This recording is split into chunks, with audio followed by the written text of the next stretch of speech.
Artoscope. Life is short. Art is essential. Impressionism. No matter how much the world changes, there are some things that remain unchanged. Well, ironically, that constant is money. Therefore, so that this episode of ours does not look like a boring lecture, let us involve this eternal constant. Moreover, we will be talking about a movement in painting called Impressionism, coming from the word impression. So, Claude Monet's painting Haystacks was sold at the Sotheby's auction in New York for $110.7 million. Pierre-Auguste Renoir's Ball at the Moulin de la Galette was sold in 1990 for $78.1 million, which after adjustment for inflation equals $143.2 million these days. The Cards Players painting by Paul Cézanne was sold in 2011 to the family of Emir of Qatar for $259 million, which was then adjusted for inflation to $276 million. By the way, rest assured, the painters of the 19th century were not ready for such a twist. They were ridiculed and scolded, and most importantly, people did not buy anything from them. And now, if you catch yourself saying, "What? Hundreds of millions of dollars for this? Heck, I can do this. Yes, me."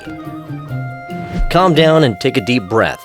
Well, if you did not burst with envy, yet completely hopeless, then try to understand why these paintings are so expensive. Why is something simply called a drawing, while something other a work of art? And so, somewhere around the second half of the 19th century, in France, in the cradle of revolutions, another one took place. Thank God this time no blood was shed, as it happened in the world of painting. An unknown group of young artists rebelled against the 500-year-old tradition of painting. Instead of a clear picture, they used a large and sloppy brushstroke. These guys completely refused the usual images with antique and biblical subjects.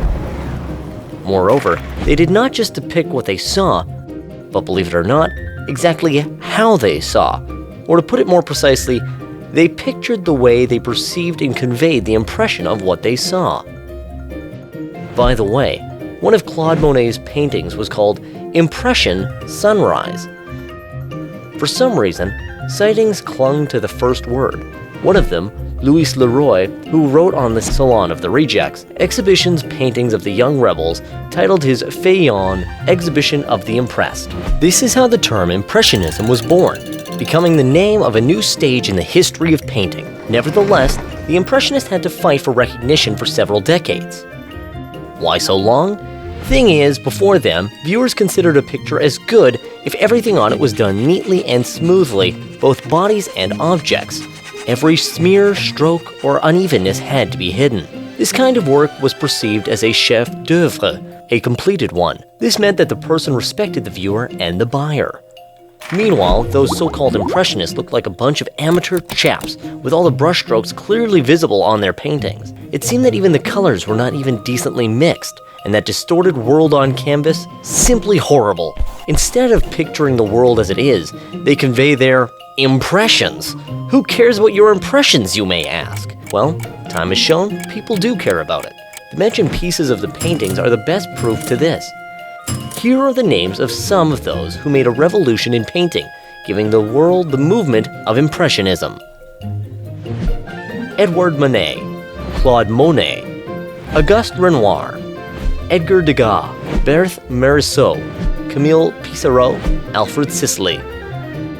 But seriously, what are the features of this movement? For centuries, artists have been painting storylines, portraits, and even landscapes in studios. This, however, did not convey the details of natural light. For example, when painting a sunset, the artist conveyed a kind of speculative, generalized idea of the sunset.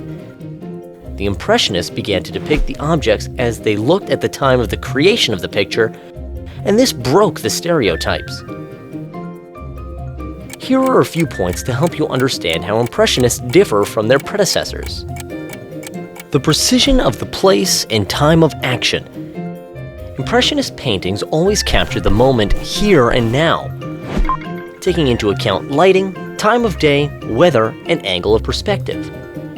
Focus on the most important from the point of view of the artist.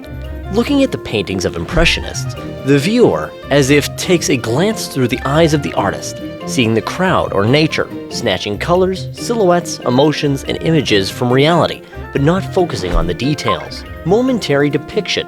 There is a feeling that the world is alive in the picture. People are walking, rivers are flowing, and in an instant, the image will change. Visual effects.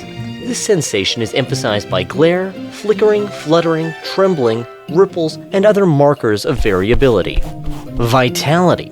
Everyday life of depiction in images. Since the Impressionists seized the moment, they abandoned the traditional academic subjects, history, mythology, religion.